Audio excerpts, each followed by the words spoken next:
जय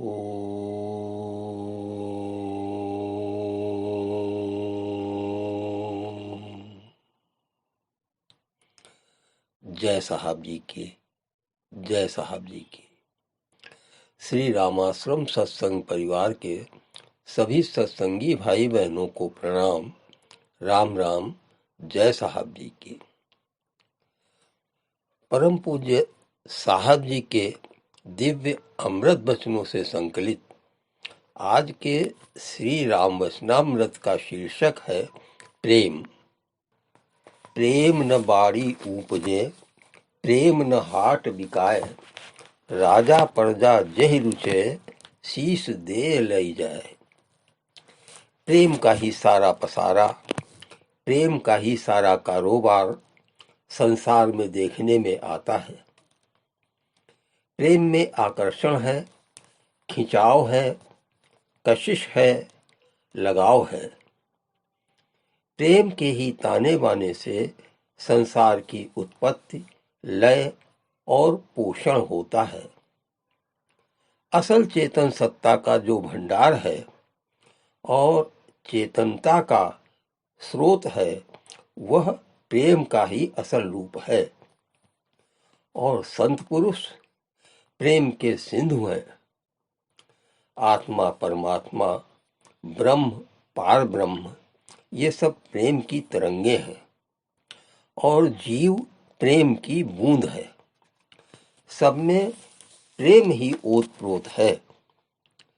जिस प्रकार मणिमाला में सूत का धागा, सभी मणियों में चाहे छोटी हो बड़ी हो, लाल पीली काली, चाहे जिस रंग की हो, लकड़ी धातु अथवा कांच की या प्लास्टिक की मणियां हों, सूत के धागे में ही गुथी बिंधी और अटकी लटकी रहती हैं।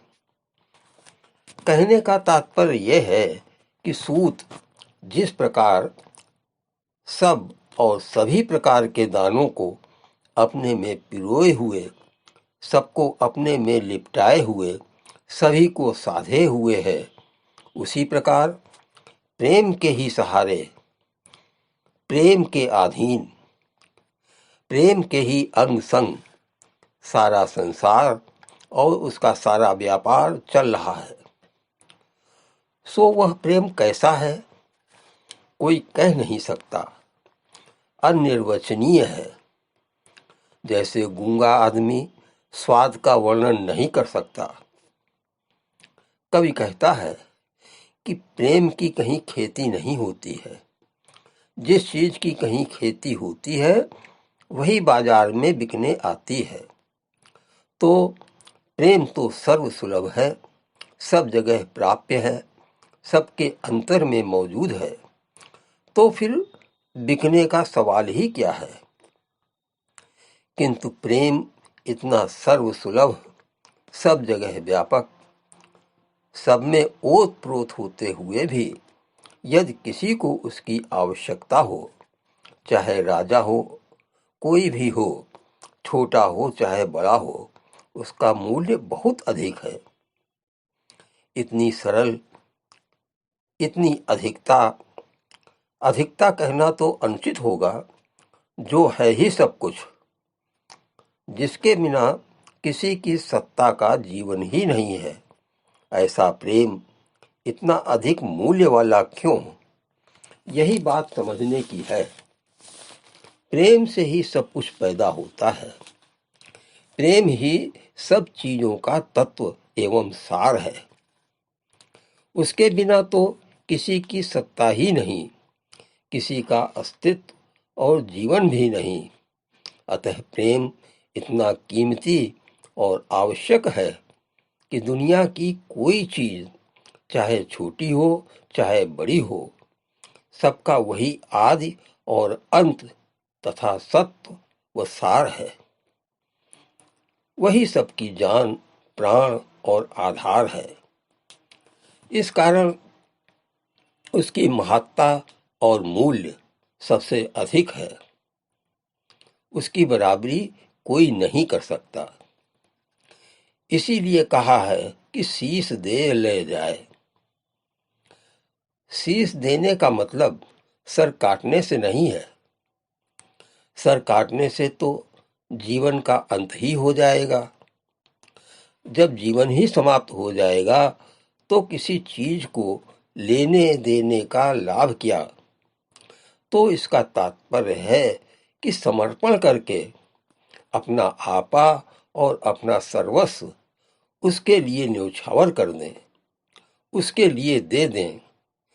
दे देना ऐसा कि उसके बदले में कुछ न चाहें, स्वार्थ रहित देना। इस प्रकार यह प्रेम का सौदा किया जाता है।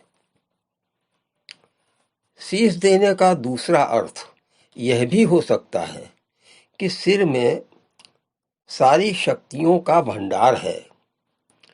हमारे शरीर की जितनी शक्तियां हैं उन सब का उद्गम और निकास सिर से ही है। हमारे शरीर में जो चेतनता है उसका अवतरण जब असल भंडार से होता है तो सबसे प्रथम हमारे सिर में जो ब्रह्म रंध्र का स्थान है, जिसको दशम द्वार भी कहते हैं, उसी स्थान पर आकर वह अमृत धार, चेतन धार या सूरत की धार अथवा शब्द की धार, कुछ भी कहो, गिरती है।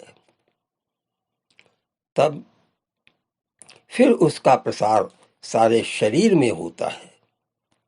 मनुष्य के अंदर जो बुद्धि है, ज्ञान है, उसका प्रसार सारे शरीर में होता है। मनुष्य के अंदर जो बुद्धि है, ज्ञान है, उसका स्थान भी सिर में ही है।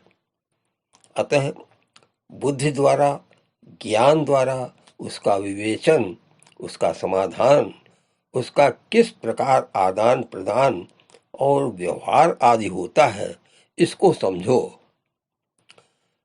सिर इस शरीर का अधिपति और इसके बिना शरीर का कोई मूल्य नहीं। तो सिर देने का मतलब यह भी है, इसको समझो कि अपनी विचार शक्ति और बुद्धि के विवेचन द्वारा ज्ञान प्राप्त करना कि प्रेम क्या है, कैसा है, कहाँ है, इसकी प्राप्ति किस प्रकार हो सकती है। इन सब बातों का निश्चय हो सकता है। इस कारण कहा है कि शीश दे ले जाए। प्रेम के लेने में कोई प्रतिबंध नहीं है, गरीब हो या अमीर। यह जो सौदा है, जो इसकी कीमत अदा कर सके वही ले सकता है। कीमत तो हर चीज की वही लगा सकता है जिसको चीज की परख हो, जो उसके गुणों को जानता समझता हो, वही मूल लगा सकता है। एक साग पात बेचने वाला मण के मूल्य को क्या जान सकता है, यदि उसका ज्ञान केवल साग पात तक ही है।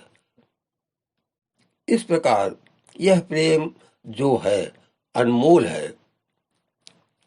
इसी से सबकी उत्पत्ति है। जो इससे उत्पन्न है तो वह उसकी कीमत को, उसके पूर्ण गुणों को, उसकी असल सत्ता को कैसे आंक सकता है, कैसे जान सकता है। वह तो जानने के प्रयास में जब उसके पास पहुंचेगा तो वहीं पर विलीन हो जाएगा, लय हो जाएगा, गुम हो जाएगा, खो जाएगा। क्यों भाई, ऐसी बात क्या है? बात तो स्पष्ट है कि जिसका निकास जहां से है, जिसकी उत्पत्ति जिस जगह से है, वहां से आगे वह कैसे जा सकेगा। वह तो वहीं जाकर लय हो जाएगा, क्योंकि वहीं से पैदा हुआ है। जानत तुम्हीं वह जाई वाली बात यहाँ पर आकर सच हो जाती है। सो ऐसी है प्रेम की सत्ता और महत्ता। ओ जय साहबी की। अब अगले कार्यक्रम में आपसे फिर भेंट होगी। सभी सत्संगी भाई बहनों को प्रणाम। राम राम। जय साहब जी की। जय श्री राम। जय श्री राम।